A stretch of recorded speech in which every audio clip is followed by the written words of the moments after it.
આજ્ઞાનું ઉલ્લંઘન કરી રહ્યો છે કે નહીં? તો એ આજ્ઞાના ઉલ્લંઘનનો અપરાધ એને લાગશે કે નહીં? લાગશે. એ અપરાધ ન લાગે એના માટે એ ભણાવશે કે નહીં?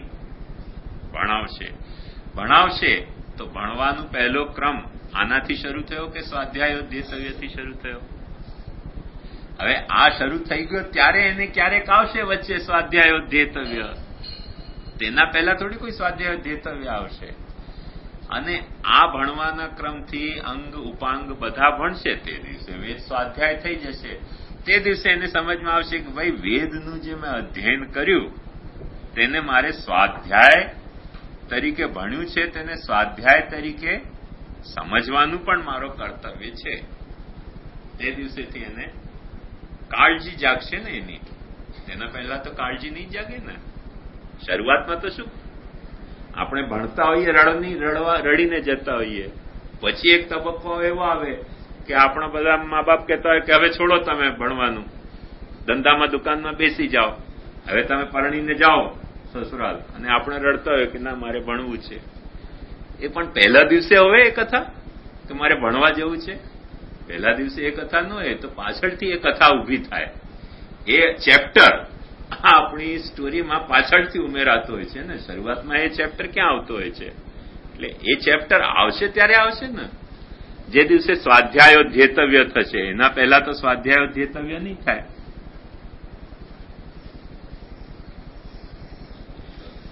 તો અધ્યાપન પ્રયુક્તમ પ્રથમમ લિંગ પ્રયોગ અથવા લિંગ પ્રયોગ એટલે આજ્ઞાનો પ્રયોગ કર્યો છે. આજ્ઞા કોને? બાળકને આજ્ઞા છે, કોઈક વડીલને આજ્ઞા છે. તે વડીલ પોતાનો આજ્ઞાનું ઉલ્લંઘન ન થાય એટલે ભણાવશે. ભણાવશે એટલે ભણવા મંડી જ ગયો. એ કઈ સ્વાધ્યાયો ધ્યેતવ્ય વાંચીને ભણવા નથી માંડ્યો, ભણવા જ મંડી ગયો વેદ. પછી હળવે રહીને વેદ સ્વાધ્યાય થશે કોઈક દિવસે એનો. અને આત્મને પદત, તો એ પ્રશ્ન ત્યારે એ થયો કે એ શા માટે ભણાવે છે? તો ચોખ્ખું લખ્યું છે કે આત્મને પદત ઉપનયિત તમ અધ્યાપયિત. તારે ઉપનયન કરવાનો છે અને તારે અધ્યાપન કરાવવાનું છે. તો એ જો તું એમાં જો તું ચૂક્યો તો તું તારા કર્તવ્યથી, તારા ફલથી તું વંચિત થવાનું છે. એ ધમકી પણ તો આમાં રહેલી છે ને આત્મનેપદને કારણ. આત્મનેપદ એટલે શું કે જે ક્રિયાનું ફલ તમને મળવાનું હોય. હવે ધારો કે એ ક્રિયા તમે ન કરો તો એ ક્રિયાનું ફલથી વંચિત કોણ થશે? તમે. એટલે જો તમે તમારા બાળકને ભણાવતા નથી તો બાળક જે ભણવાનું ફલ છે એનાથી વંચિત થશે. એ તો થશે ત્યારે થશે.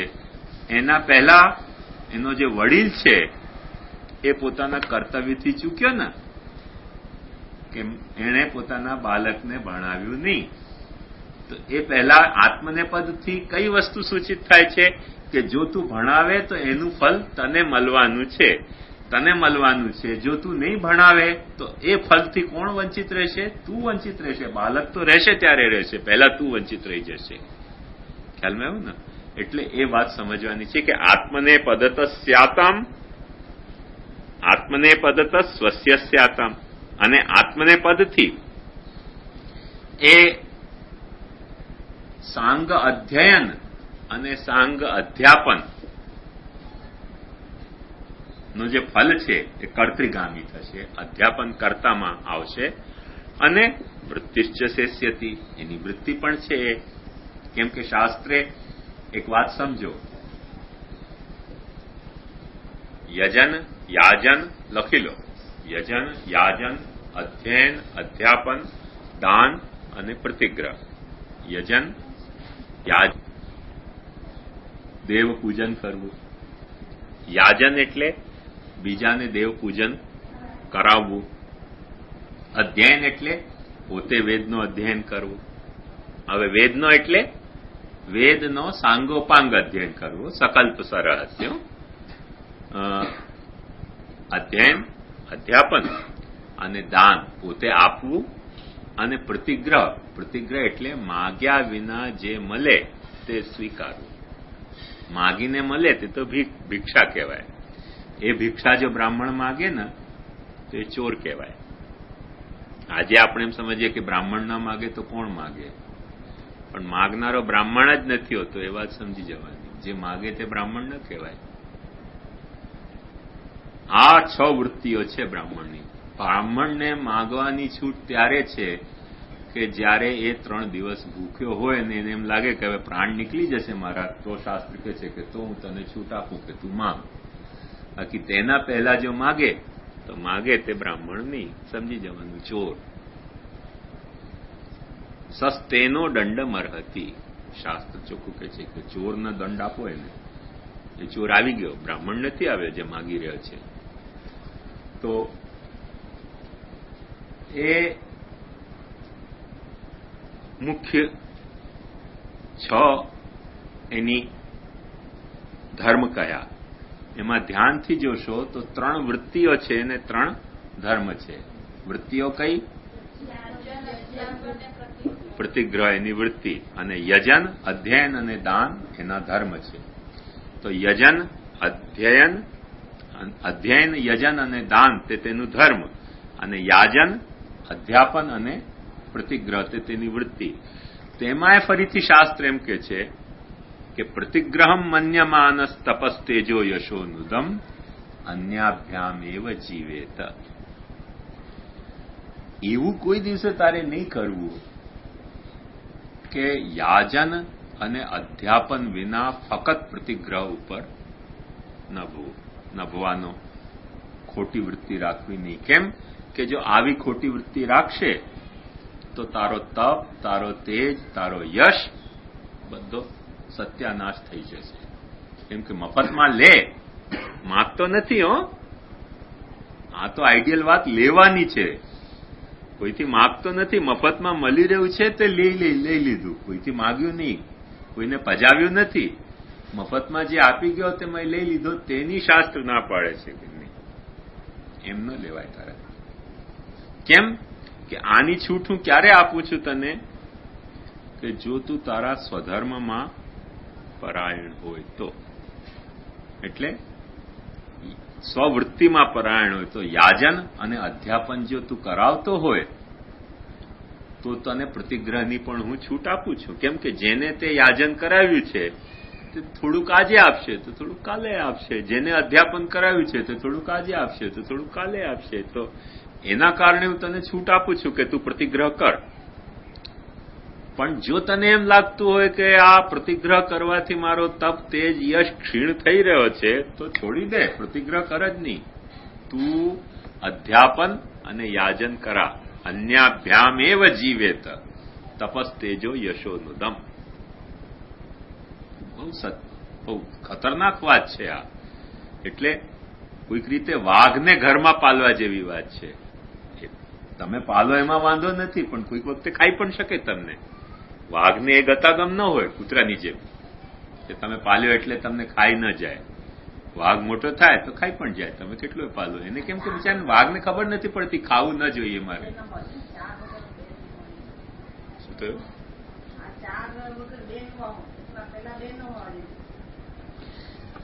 અધ્યાપન કોણ કરાવી શકે? જેને અધ્યયન કર્યું હોય તે કે દીધે જ રાખે બધું. પોતે જ અધ્યયન ન કર્યું હોય તો અધ્યાપન કેવી રીતે કરાવી શકે? પોતે જ યજન ન કરતો હોય તો એ આજન કરાવી કેવી રીતે શકશે?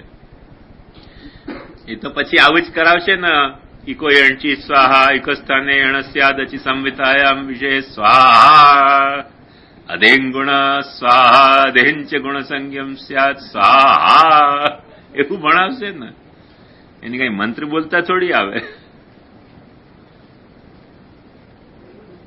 તો એ તો જે ભણે તે જ ભણાવી શકે ને. અને બે ચાર ગૌર મહારાજોએ નક્કી કર્યું કે યજમાન કંઈક મોટો છે પણ આપવામાં થોડી કરકસર કરી રહ્યો છે. તો એમણે ચાલુ યજ્ઞમાં મંત્ર બોલ્યો, ઘીશ ચોરો ઘીશ ચોરો ઘીશ ચોરો સ્વાહા. શેમા ચોરું શેમા ચોરું ચોરું સ્વાહા. કે માટલીમાં ચોરો માટલીમાં ચોરો માટલીમાં ચોરો સ્વાહા. માટલી ફૂટેલી છે, માટલી ફૂટેલી છે. એને કહું તારા બાપનું શું જાશે, તારા બાપનું શું જાશે, તારા બાપનું શું જાશે.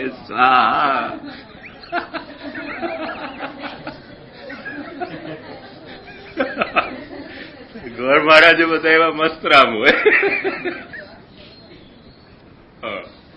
શું પૂછે છે? સાંગવેદનું અધ્યયન અને જ્ઞાન ક્યારે થશે? જ્યારે ખ માં જે વચન આવ્યો છે અષ્ટવર્ષમ બ્રાહ્મણમ ઉપનયિત તમ અધ્યાપયિત, એ થયું હશે તો સાંગવેદ સાર્થક થશે ને. એક પોતપોતાની ડાયરીમાં લખી લો કે આ જે વચનો મહાપ્રભુજીએ ટાંક્યા છે, જે રીતે મહાપ્રભુજીના બધા પૂર્વ પક્ષીઓએ ટાંક્યા હતા તે ઓર્ડરમાં ટાંક્યા છે, ખ ખ ગ.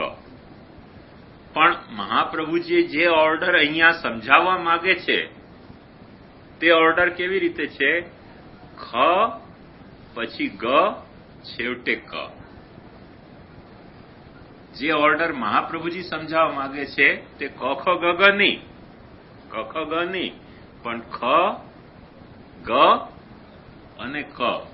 ક ને મહાપ્રભુજી છેવટે લઈ રહ્યા છે. કેમ કે પહેલા ઉપનયન કરો, પછી એને અધ્યાપન કરાવો, પછી સાંગવેદ અને અધ્યયન અને જ્ઞાપન થશે, અને જ્ઞાપન થશે ત્યારે પછી સ્વાધ્યાય થશે. એના પહેલા સ્વાધ્યાય નહીં થાય. તો જે ક છે ને એક્ઝેક્ટલી એ મહાપ્રભુજીના મત પ્રમાણે તો છેલ્લો આવે છે, પણ એ જે ટાંકવામાં આવ્યા છે વચન, જે તે વખત જે રીતે વચનો ટાંકવામાં આવતા હતા એ રીતે વચન મહાપ્રભુજી ટાંક્યા છે. પણ ઓર્ડર મહાપ્રભુજી એ નથી માની રહ્યા. એકચ્યુઅલ ઓર્ડર જે થશે ને એનો એકચ્યુઅલ ઓર્ડર એવી રીતે છે કે ખ ગ અને છેવટે ક. પહેલા કોઈ ભણાવશે, પછી આપણે ભણશું, પછી ભણ્યા પછી એને સમજીશું, અને ભણ્યાય અને સમજ્યાય ત્યારે બે સ્વાધ્યાય થઈ જશે. ખ્યાલ આવી વાત? હા, કઈ ડિફિકલ્ટી તો નથી પંકજ?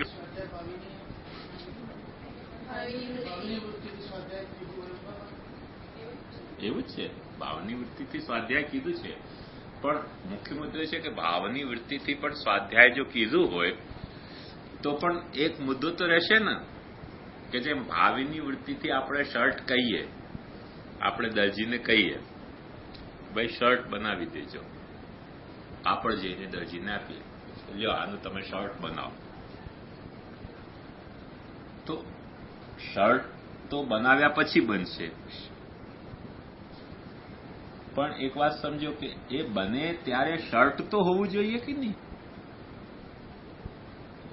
ખ્યાલમાં આવ્યું ને? જો એ બને ત્યારે શર્ટ જ ન હોય તો ભાવની વૃત્તિ વિફલ ગઈ કે નહીં? ખ્યાલમાં આવ્યું ને? તેવી જ રીતે સ્વાધ્યાય ભાવની વૃત્તિથી કહ્યું છે તો અંતે એનામાં શું આ અધ્યાય એ વાત તો આવી જોઈએ કે નહીં? વર્તમાન વૃત્તિથી નહીં, ભાવિની વૃત્તિથી. શું આ અધ્યાય 8 વર્ષના બાળકને કેવી રીતે થઈ શકે? અને આ વચનને જુઓ, આ વચન તો એમ નથી કહેતો અષ્ટવર્ષમ બ્રાહ્મણમ ઉપનયિત તમ અધ્યાપયિત. અને બીજું કે જે પણ બ્રાહ્મણનો કે ક્ષત્રિયનો કે વૈશ્યનો છોકરો વેદ ભણશે તે આ સ્વાધ્યાયો ધેતવ્ય સુધી પહોંચશે એના પહેલા એનું અધ્યયન શરૂ નહીં થઈ ગયું હોય? તો થઈ જ ગયું હશે તો પછી તો સ્વાધ્યાયો ધેતવ્યથી વિધિ કેવી રીતે આવી શકે? એટલે તમે બેસી જ ગયા પછી હું તમને કહું કે બેસો, એ વિધિનો તો વાક્ય નહીં હોઈ શકે ને, આવકારનો વાક્ય હોઈ શકે. ખ્યાલમાં આવ્યું ને?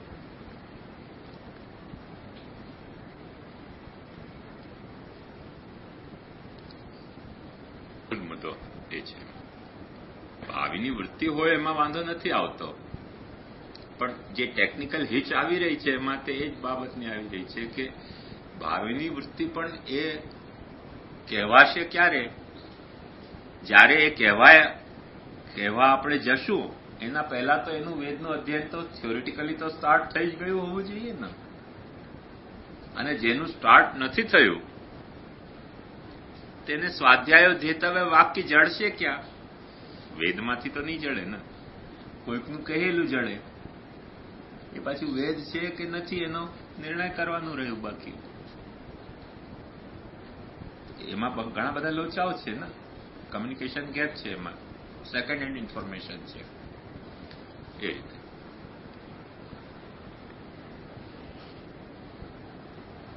બીજું કઈ પૂછવું છે?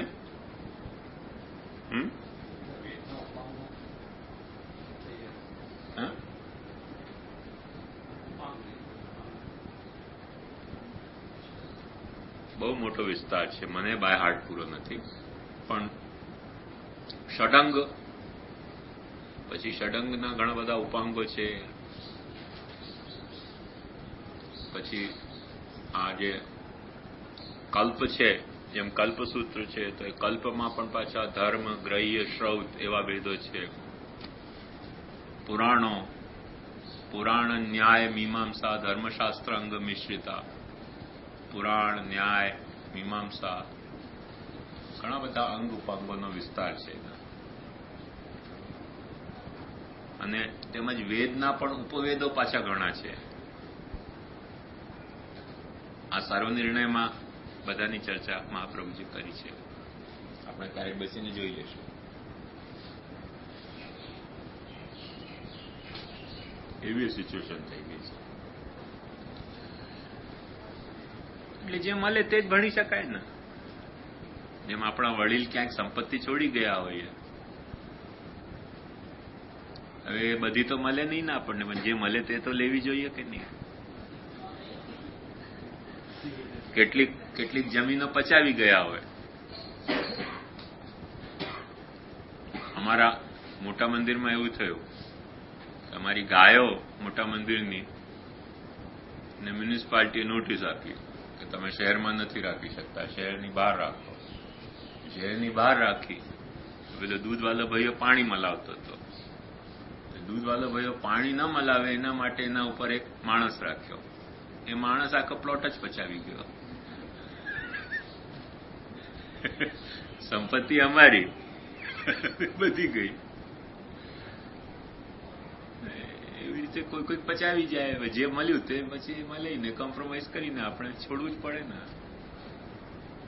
જે ગયું તે ગયું, જે રહ્યું તે તો આપણે જાળવવું જોઈએ કે નહીં. એ મહાપ્રભુજીનો કેટલા બધા ગ્રંથો હતા. પૂર્વમીમાંસા ભાષ્ય હતો, આ ભાષ્ય સંપૂર્ણ હતો. যদি નથી મળતા તો આપણે શું મહાપ્રભુના જે મળે છે તે ગ્રંથો નહીં ભણવા? એમ તો ન હોઈ શકે ને. જે મળે છે તે ગ્રંથો ભણવા જ જોઈએ, વડીલની સંપત્તિ માનીને. જે નથી મળતા તેનો તો ઉપાય કઈ નથી ને આપણી પાસે. આવ્યો ખ્યાલ? હા,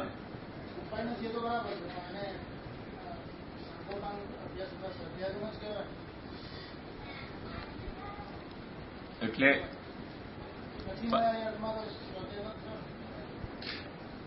એક વાત સમજો કે અંતે સાંગોપાંગનો જે હેતુ હતો તે હતો કે શબ્દે અર્થે અનુષ્ઠાને યથાશંકા ન જાય.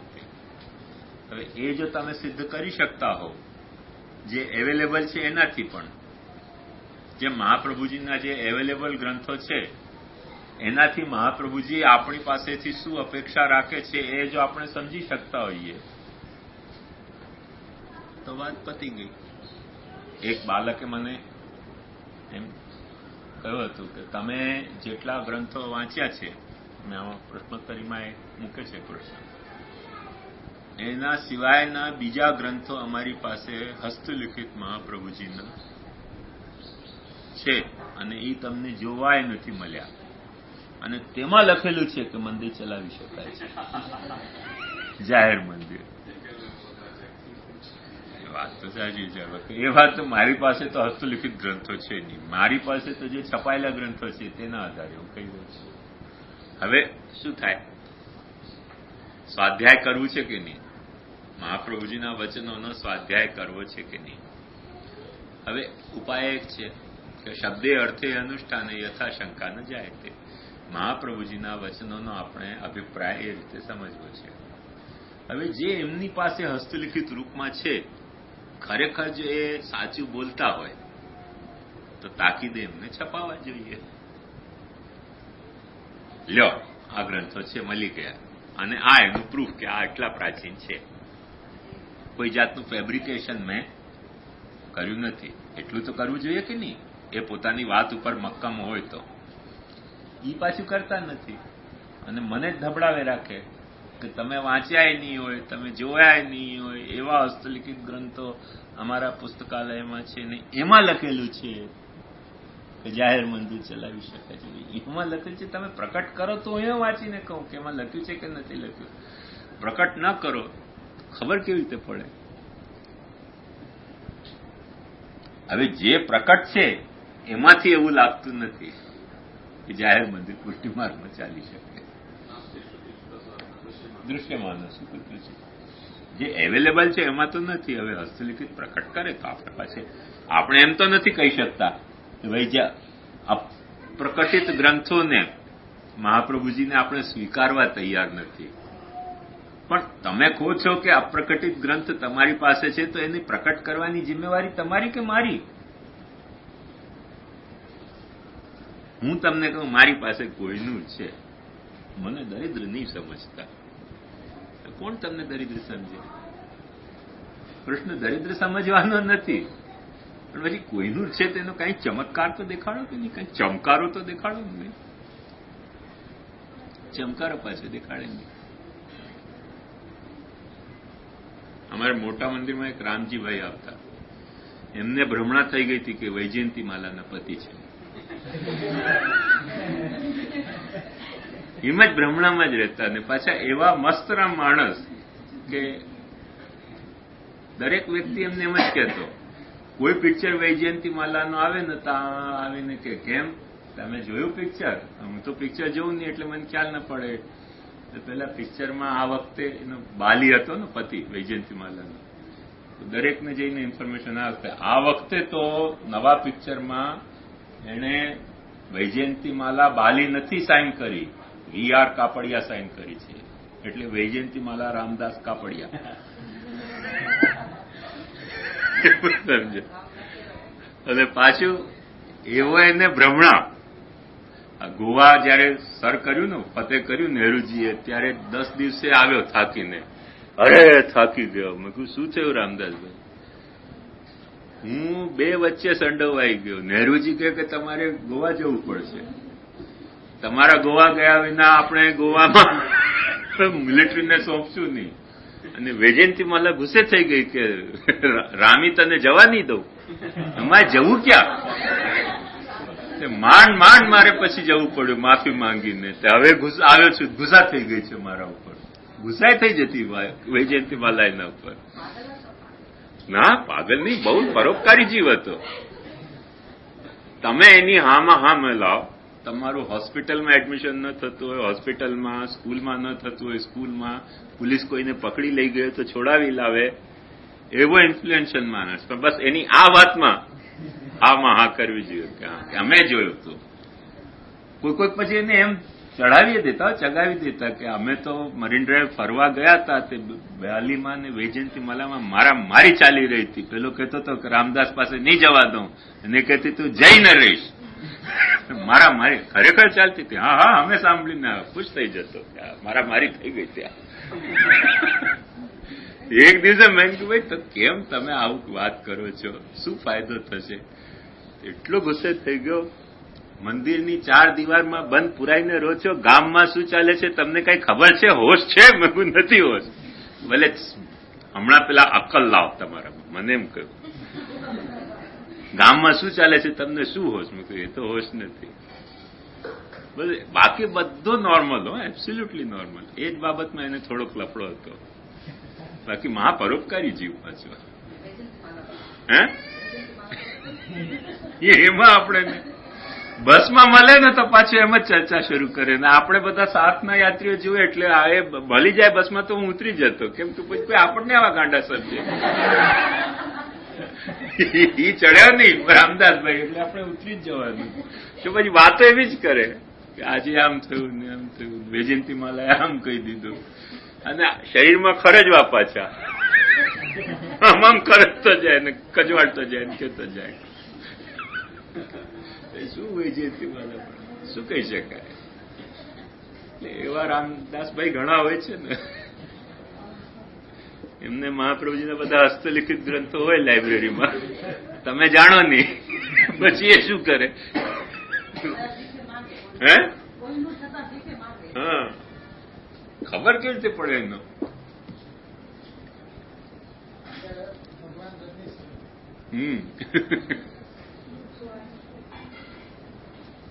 તો થયું ને મર્યાદા ભંગત કેચિત કૃત્યે વિધ્યર્થતામ જગુ શબ્દાર્થમ અનપેક્ષ્યૈવ નિર્ણયંચ સ્વબુદ્ધિત કેચિત નામ ભાટ્ટા કુમારીલ ભટ્ટના અનુયાયીઓ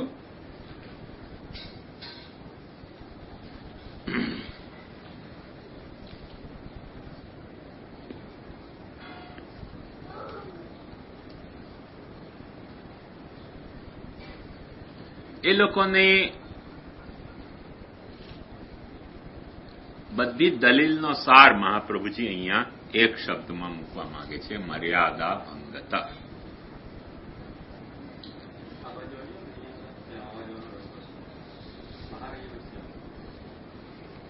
થોડો અહીંયા આગળ સરકાર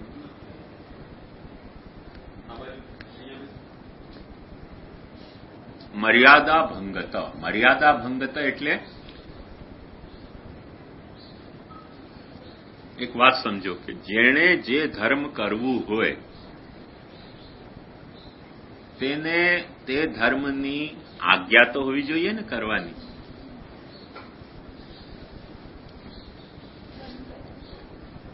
હવે જેને જે ધર્મ કરવું હોય તેને તે ધર્મની આજ્ઞા ન હોય, આજ્ઞા છે કોઈકને, કરી રહ્યો છે કોઈક, તો પાછો રામદાસભાઈ જ થયો ને. મર્યાદા ભંગ થઈ રહ્યું છે ને. તમે શું કહી રહ્યા છો કે આજ્ઞા છે કોને? વડીલને કે વેદ ભણાવ, અને ધર્મ કોને સિદ્ધ થઈ રહ્યો છે? ભણનારને, કે ભણે નહીં તો અધર્મ થઈ જશે. જેને આજ્ઞા છે તેને ધર્મ થાય કે જેને આજ્ઞા નથી તેને ધર્મ થાય? તો જેને આજ્ઞા છે તે આજ્ઞા મુજબ અનુસરે તો તેને ધર્મ થાય. આજ્ઞા કોઈકને છે ને કરી કોઈક રહ્યો છે, એને ધર્મ કેવી રીતે થશે? અને જો એને ધર્મ ન થતું હોય તો એને કરવું શા માટે જોઈએ? જયપુર મહારાજે સંસ્કૃત પાઠશાલા ખોલી. તે જમાનામાં અંગ્રેજી સ્કૂલો બધી શરૂ થઈને અંગ્રેજી ભણતરની શરૂઆત થઈ, એટલે છોકરાઓએ સંસ્કૃત પાઠશાલામાં જવાનું તે જમાનામાં શરૂઆત કર્યું હતું. હવે તો સંસ્કૃત પાઠશાલા ચાલે તો એક અપવાદ કહેવાય, જાણે કોઈ પ્રાચીન સંગ્રહાલય હોય એવું આપણને લાગે. પ્રાચ્ય સંગ્રહાલય, જૂની વસ્તુઓનું કલેક્શનની માફક ચાલતી હોય છે સંસ્કૃત પાઠશાલા. જૂના જમાનામાં આ સ્કૂલો તો હતી નહીં, એટલે ઠેક ઠેકાણે ગામમાં સંસ્કૃત પાઠશાલા જ ચાલતી હતી. પણ આ નવી, કેમ કે સંસ્કૃત પાઠશાલામાં ભણવાથી નોકરી મળે નહીં એટલે કોઈ સંસ્કૃત પાઠશાલામાં જાય નહીં. આ નવી પાઠશાલા ખોલી પછી સંસ્કૃત પાઠશાલામાં કોઈ ભણવાય નહીં. જયપુર મહારાજને ઓચિંતો ભાવ જાગ્યો કે આપણે સંસ્કૃતના ઉદ્ધાર માટે સંસ્કૃત પાઠશાલા ચલાવી. એક મોટો મંદિર જયપુરમાં સંસ્કૃત પાઠશાલા માટે આપ્યો. હજી જઈને જોવા જેવો છે, વિશાળ મંદિર. એમાં મંદિર નહોતો ચાલતો એટલે પાઠશાલા માટે આપી દીધો. અને એમાં પંડિતજીને બોલાવીને કહ્યું કે પાઠશાલા ચલાવો. કોઈ ભણવા જ ના હોય તો પાઠશાલા ચલાવે કેમ? આખો દિવસ બેસીને પંડિતજીને ત્રાસ થતો, તો એમને થાંભલાઓના નામ મૂકી દીધા. કોઈકનો રમેશ, કોઈકનો સુરેશ, કોઈકનો દિનેશ, કોઈકનો ગણેશ. કોઈક વખતે ગણેશને પૂછે, કેમ ગણેશ તું સમજ્યો કે નહીં સમજ્યો? પાછું પાઠ ચાલતું રહે. એટલે નીચેથી બધા જનારાએ કહ્યું કે આ પાઠશાલા બહુ જોરદાર ચાલી રહી છે. તો જયપુર મહારાજ પોતે ચૂપચાપ વેશ પલટો કરીને સાંભળવા આવ્યા. ખરેખર પાઠશાલા બહુ જોરદાર ચાલતી. રમેશ, સુરેશ, દિનેશ, ગણેશ બધા જ ત્યાં હાજર હતા. કોઈ એબસેન્ટ હતો જ નહીં. પછી એવું ચિંતા એમણે કહ્યું કે ચાલો આટલી હવે મારી પાઠશાલા ચાલી રહી છે તો ચૂપચાપ નીચેથી સાંભળ્યું. પછી ઉપર ગયા તો ઉપર તો ખાલી પંડિતજી પડ્યા હતા, બોલી રહ્યા હતા રમેશ, ગણેશ, દિનેશ. એમણે કે આ નાટક શું ચાલી રહ્યું છે? બોલે આપે પાઠશાલા આપી છે, ભણનાર તો આપ્યા નથી તો કોને ભણાવ? તો આ થાંભલાઓ છે મારી સામે, એમને ભણાવું છું, બીજું તો કોને ભણાવ? આમને ન ભણાવ તો હું એ ભૂલી જાઉં. એટલે ભૂલે છું કે કોઈ ભણવા આવે તે વખતે હું એ ના, મારી બેટરી ડિસ્ચાર્જ થઈ ગઈ હોય, સાંભળાવો ને ભણાવું છું, બીજું તો કોને ભણાવો? આવી કપોળી સ્થિતિ થઈ જાય ને મર્યાદા ભંગની. તો ભણાવવાનું આપે ને ભણનાર ના આપે. જેને આજ્ઞા આપી છે ભણાવવાની એને ભણનાર તો આપ્યા જ નથી, તો ભણાવે કોને? અને પાછો ગુનાગાર કોણ થાય? એ જ ગુનેગાર થાય ને. એટલે એ લોકો એમ કહે છે કે આમાં કઈ કોઈક જાતનું મર્યાદા ભંગ થઈ રહ્યું છે કે આજ્ઞા આપી છે ભણાવનારને અને ધર્મ થાય છે ભણનારનો. આ તો કેવી વિચિત્ર વાત છે. મર્યાદા ભંગ તક કેચિત કૃત્યે વિદ્યર્થતામ જગુ. તેથી એ લોકો એમ કહે છે કે સ્વાધ્યાયો ધ્યેતવ્ય, આ જે તવ્ય છે ને એ તવ્યનો અર્થ કૃત્ય. કૃત્ય એટલે કર્તવ્ય. કર્તવ્ય એટલે મસ્ટ, કરવું જ પડશે.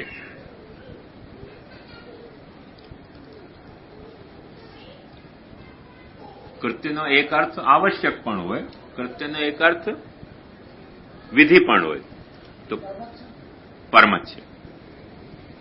એ જ કુમારીલ ભટ્ટનો મત કહી રહ્યા છે કે કૃત્ય, આ કૃત્ય એટલે જે આ તવ્ય છે ને, સ્વાધ્યાયો ધ્યેય તવ્ય, આ જે તવ્ય છે એ કૃત્ય છે, એને કૃત્ય કહેવાય. તો આમાં વિદ્યાર્થતાન જગુ, એ લોકો એમ કહે છે કે આ વિદ્યાર્થક છે એટલે આવશ્યકાર્થક નથી. ભણવા જેવું છે એમ નહીં, પણ ભણવું જ પડશે એ અર્થમાં વપરાયેલો આ તવ્ય છે. વાત આવી સમજમાં? હવે જો એ અર્થમાં વપરાયેલો હોય તો આ વિધિ થઈ ગઈ પાછી. કેમ કે જો મહાપ્રભુજી જે અર્થમાં લઈ રહ્યા છે એ અર્થમાં આપણે લઈએ તો સ્વાધ્યાયો ધ્યેતવ્ય ડિસ્ક્રિપ્ટિવ સ્ટેટમેન્ટ છે, પ્રિસ્ક્રિપ્ટિવ નથી. અને જે કુમારીલ જે અર્થમાં લઈ રહ્યો છે એ અર્થમાં લઈએ તો ડિસ્ક્રિપ્ટિવ નથી રહી જતું, પ્રિસ્ક્રિપ્ટિવ સ્ટેટમેન્ટ થઈ જાય છે. કેમ? ભણવું પડશે, ઓર્ડર આવી ગયો. પછી જો ઓર્ડર હોય તો કોઈ પણ રીતે એનો ઓર્ડર જ અર્થ કરવો પડે ને. અને તવ્યના બંને અર્થો થાય છે. તવ્યનો એક અર્થ આવશ્યક પણ થાય છે, તવ્યનો એક અર્થ ઓર્ડર પણ થાય છે. તને ખ્યાલમાં આવ્યું કે નહીં? અગ્રુપા વિધિ પણ અર્થ થાય અને આવશ્યક પણ અર્થ થાય છે. એ લોકો એમ કહે છે કે તવ્યમાં વિધિ અર્થ એટલે આદેશનો અર્થ શા માટે લેવો જોઈએ?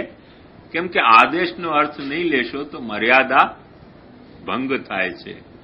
કેમ કે આ બંને જે વચનો છે, આ બંને વચનમાં જેને ભણવાનું કહેવામાં આવ્યું છે એ ભણાવી રહ્યો છે અને ધર્મ સિદ્ધ થાય છે ભણનારને. તો કોઈક જમે અને કોઈક મોટો થાય એવું કઈ હોય કે જમે રમેશભાઈ અને મોટો થાય સુરેશભાઈ? એવું તો ન થાય ને. જે જમે તે જ મોટો થાય. આ કેમ લફડો ક્યાંથી થયો? આ મર્યાદા ભંગનો તમારી પાસે શું સમાધાન છે?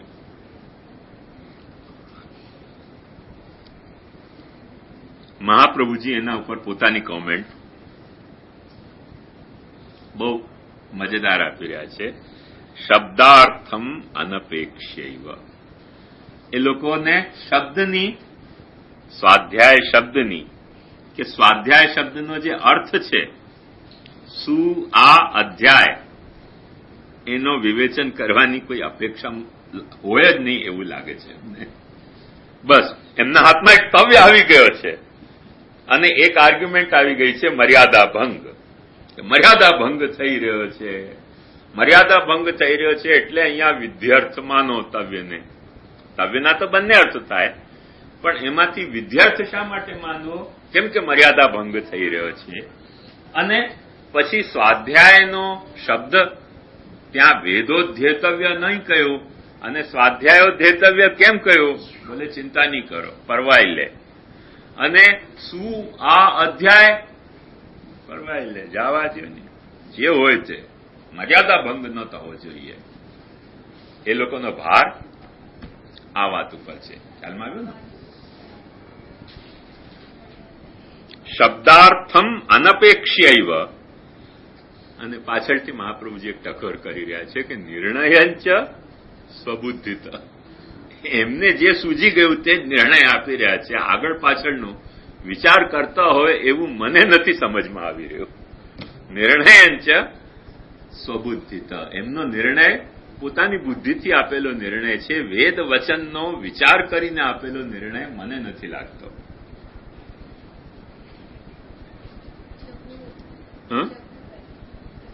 જગુ એટલે કહ્યું.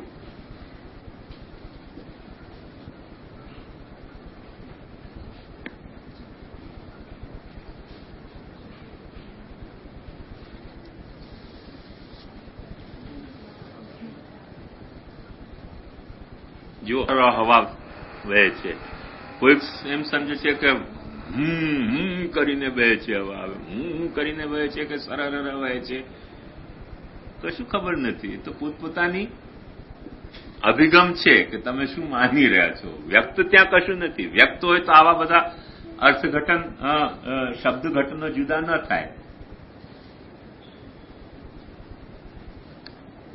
જેમ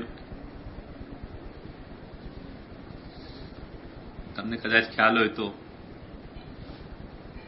આપણે કાગડો કેવી રીતે બોલે ગુજરાતીમાં? કાવ કાવ. અંગ્રેજીમાં કેવી રીતે બોલે? ક્રાવ ક્રાવ. તો ક્રાવ ક્રાવ છે કે કાવ કાવ છે? હિન્દીમાં એ જ કાગડો કાંઈ કાંઈ કરે છે, કાવ કાવ નથી કરતો. તો હવે કાગડો શું બોલે છે? ક્રાવ ક્રાવ બોલે છે, કાંઈ કાંઈ કરે છે, કે કાવ કાવ કરે છે, કે કોં કોં કરે છે? બહુ અઘરું છે. સંસ્કૃતના હિસાબે પૂછો તો કાગડો જે છે ને કા કા કરે છે, કા ક. કા કા કરોતી કા ક. હિન્દીમાં કાગડો જે છે ને કાંઈ કાંઈ કરે છે. ગુજરાતીમાં કામ કામ કરે છે. અંગ્રેજી વાળાને પૂછ્યું કે છે ક્રાવ ક્રાવ ક્રાવ ક્રાવ એમ કરે છે. હવે એકચ્યુઅલી કાગડો શું કરી રહ્યો છે? વ્યક્તવાણી નથી, નાદ છે આ બધા. એટલે મન માફક તમને જેમ ગમે તેમ એનો અર્થ કાઢો, બધા અર્થો નીકળી શકે છે. કાગડાને તમને સમજાવવા નહીં આવી શકે કે એકચ્યુઅલી શું કહી રહ્યો છે. આ બધા અવ્યક્તવાણી. પણ વ્યક્તવાણીમાં આવા લોચાઓ નથી થતા. આપણને સ્પષ્ટ ખબર પડે કે કાવ કહી રહ્યો છે કે ક્રાવ કહી રહ્યો છે. જેમ દેડકો ગુજરાતીમાં કેવી રીતે બોલે? હે? ડ્રાઉં ડ્રાઉં. હિન્દીમાં ટર ટર બોલે છે. સંસ્કૃતમાં દર દર બોલે છે. એટલે સંસ્કૃતમાં એને દર દૂર કહેવાય દેડકાને. હવે જો ડ્રાઉં ડ્રાઉં બોલે છે કે ટર ટર બોલે છે કે દર દર બોલે છે, શું બોલે છે દેડકો એ કોણ જાણે. હવે ખબર પાડવી બહુ મુશ્કેલ છે એની. આ બધી અવ્યક્ત વાણીઓ છે. અને વ્યક્તવાણીમાં આવી રીતે ન હોય. વ્યક્તવાણી ગદ્ય જેવી હોય કે આપણે સાંભળતા જ સમજમાં આવી જાય, એ ગદ્ય.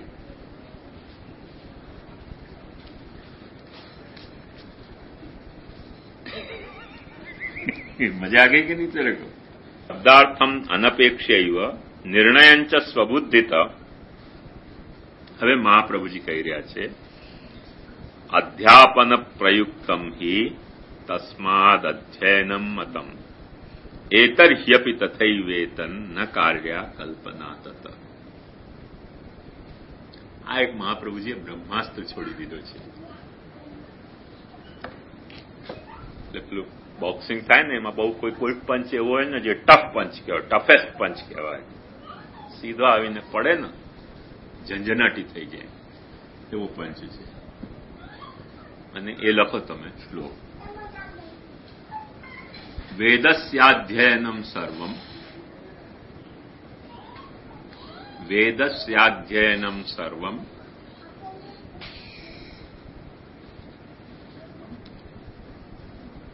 વેદસ્યાધ્યયનમ સર્વમ ગુર્વધ્યયનપૂર્વકમ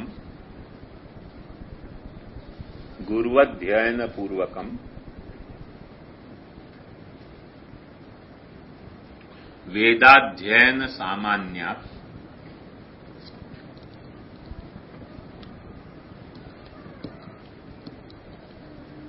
અધુનાધ્યયનમ યથા.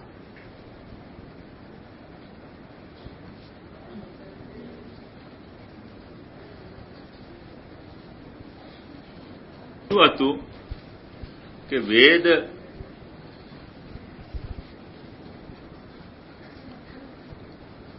ના વચનો પ્રમાણ છે કે અપ્રમાણ એ બાબતનો આપણામાં અને બૌદ્ધ જૈનો વચ્ચે વિવાદ થયો. અને તેમાં કાલે પરમ દિવસે મેં જેવી રીતે તમને બતાવ્યું કે એ લોકો એમ કહેતા હતા કે વેદનો જૈનો કહે છે કે રાક્ષસોએ લખ્યા. બુદ્ધ ભગવાન એમ કહેતા હતા કે આ વેદો બધા બ્રાહ્મણોએ પોતાના પેટ ભરવા માટે લખેલા છે. બ્રાહ્મણોએ લખ્યા. આપણે એમ કહેતા હતા કે વેદ કોઈએ પણ લખ્યા નથી.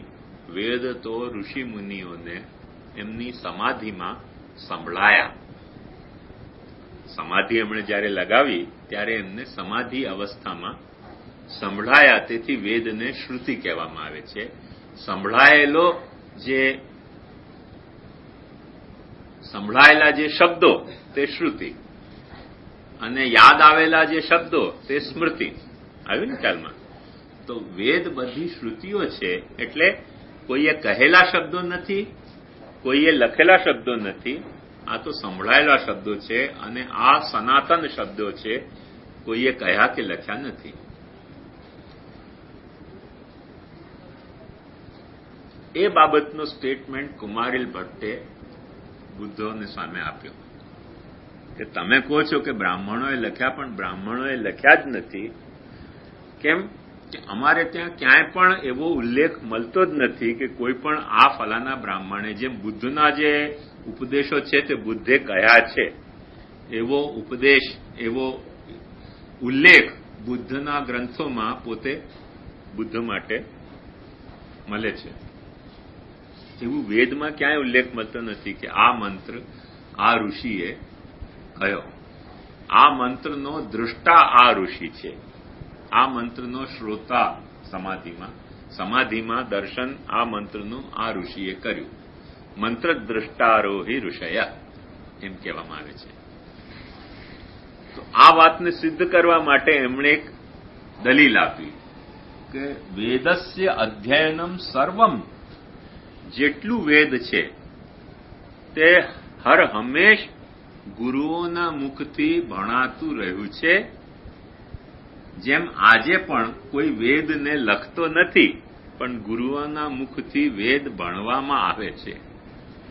વેદસ્ય અધ્યયનમ સર્વમ ગુરુવધ્યયનપૂર્વકમ વેદાધ્યયન સામાન્યાત અધુનાધ્યયનમ યથા. આજે પણ વેદ ભણવામાં જ આવે છે ગુરુમુખથી. વેદ સાથે કોઈ પણ જાતના ચેડા કરી શકાતા નથી. એ અમારી પરંપરા છે. અને કોકે જો વેદ લખ્યા હોત તો એનો નામ અમે યાદ કર્યો. અમારે ત્યાં પણ જે ગ્રંથો જે ઋષિઓએ લખ્યા, જેમ વેદવ્યાસજીએ જે સૂત્રો લખ્યા બ્રહ્મસૂત્ર, તો અમે કહીએ છીએ કે વેદવ્યાસજીએ બ્રહ્મસૂત્ર લખ્યા છે. એમાં કઈ અમે છુપાવવાનું તો છે નહીં ને. એમ વેદો પણ કોઈક ઋષિઓએ લખ્યા હોત તો અમે એ ઋષિનું નામ લઈ લે કે આ ઋષિએ લખ્યું છે. પણ વેદ માટે અમારે ત્યાં એવો કોઈ નામ છે જ નહીં કે કયો વેદ કયા ઋષિએ લખ્યો, કયો વેદ કયા ઋષિને જડ્યો. એટલે એક ઇન્વેન્શન હોય છે અને એક ડિસ્કવરી હોય છે સાયન્સમાં. ઇન્વેન્શન અને ડિસ્કવરીનો ભેદ સમજો છો તમે? ઇન્વેન્શન એટલે આવિષ્કાર અને ડિસ્કવરી એટલે શોધખોળ. તે ન્યૂટને જે ગુરુત્વાકર્ષણનો ઇન્વેન્શન કર્યો કે ડિસ્કવરી કરી? ડિસ્કવરી કરી, આવિષ્કાર ન કર્યો. જે દિવસે ન્યૂટને શોધ્યું તે દિવસથી પૃથ્વીએ ગુરુત્વનું આકર્ષણ કરવા માંડ્યું એવું નથી. એ તો એપલ માથા ઉપર પડ્યો એટલે માથું કામ કરતું થઈ ગયું કે ભાઈ કંઈક ખેંચી રહ્યું છે. તે પેલા એપલને માથાએ ખેંચ્યું ને માથાએ નિયમને ખેંચ્યું. એવું થયું ને. તો એક વાત સમજો કે એવી રીતે ઋષિઓએ વેદને ડિસ્કવર કર્યો છે, ઇન્વેન્ટ નથી કર્યો. અને સૂત્રો છે, બીજા ગ્રંથો છે, તે ઇન્વેન્શન છે. જેમ આપણે ત્યાં પણ મહાપ્રભુજીના વચનો 16 ગ્રંથોમાં તમે જોશો તો સિદ્ધાંત રહસ્ય સિવાયના બાકી બધા ગ્રંથોમાં મહાપ્રભુજી એમ કે છે કે આ હું કહી રહ્યો છું, ઇતિ મે મતિ. સિદ્ધાંત રહસ્યમાં મહાપ્રભુજી શું કે છે? સાક્ષાત ભગવતા પ્રોક્તમ તદક્ષરશ ઉચ્યતે. હું કઈ મારી વાત નથી કહી રહ્યો, આ વાત પ્રભુએ મને કહી છે તે કહી રહ્યો છું. પ્રભુની વાત માન્ય હોય તો કરવી, ન હોય તો ન કરવી. આમાં હું મારો અભિપ્રાય નથી કહી રહ્યો. તો બે વાત બદલાઈ ગઈ ને. એવી જ રીતે ઋષિઓ જ્યાં જે વાત એમને પોતાની નથી